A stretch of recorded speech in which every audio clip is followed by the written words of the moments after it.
ये क्यों होता है अफनानुल्लाह साहब, ये क्यों हो रहा है, ये ऑडियो लीक्स क्यों हो रही हैं?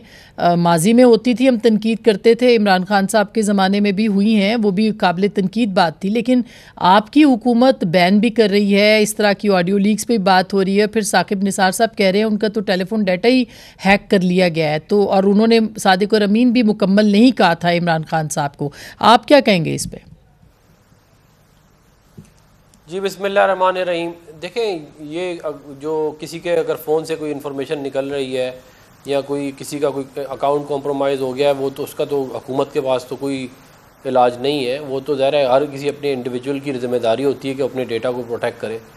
जहाँ तक जो है वो साकिब निसार साहब वाली बात रह गई कि उन्होंने कह दिया कि ये नीम सादिक और अमीन है या आधे सादिक और अमीन है, या वो किसी एक कॉन्टेक्स्ट में सादिक और अमीन है, वैसे नहीं है। ये एक इंतहाई शर्मनाक बात है। इन्होंने पूरे पाकिस्तान को ये बात बताई कि ये सादिक और अमीन है। उस सदाकत और अमानत के ऊपर पूरा नैरेटिव बिल्ड किया, उस नैरेटिव के ऊपर इन्हें वोट पड़ा। तो ये अब आके कह देना कि जी मैंने तो इस केस में नहीं किया था, उस केस में नहीं किया था, ये इससे कोई मामला जो है वो ख़त्म नहीं होते। साकिब निसार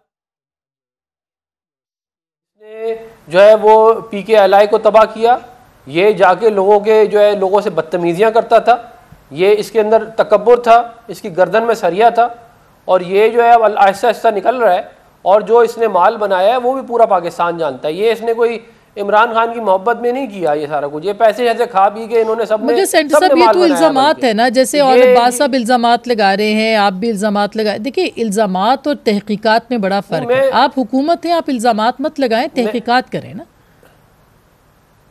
देखिए, तहकीकात भी चल रही हैं बहुत सारी, लेकिन कुछ जो है हकायक हमारे सामने है।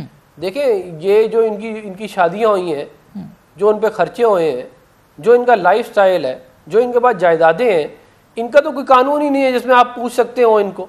कौन सा कानून है जिसके तहत आप इनको पूछ सकते हैं कि आपके पास ये सारा कुछ कहाँ से आया?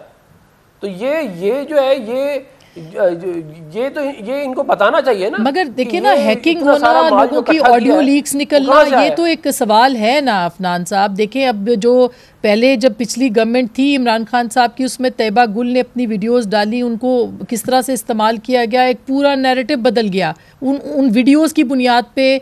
उस वक्त के चेयरमैन नैब को जिस तरह से ब्लैकमेल किया जाने की बात होती रही है और इल्ज़ाम लगता रहा है, तो आपके ख्याल में यही काम आपकी हुकूमत भी करेगी? अब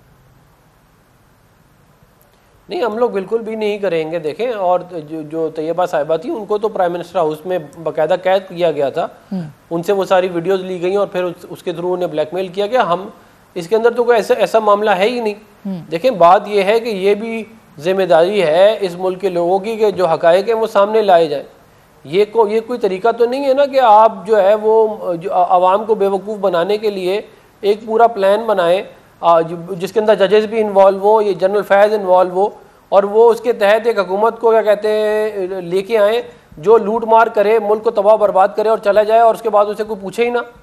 भाई मुझे ये बताएं कि कितना बड़ा घर है जो जिसके अंदर जनरल फैज़ रहते हैं।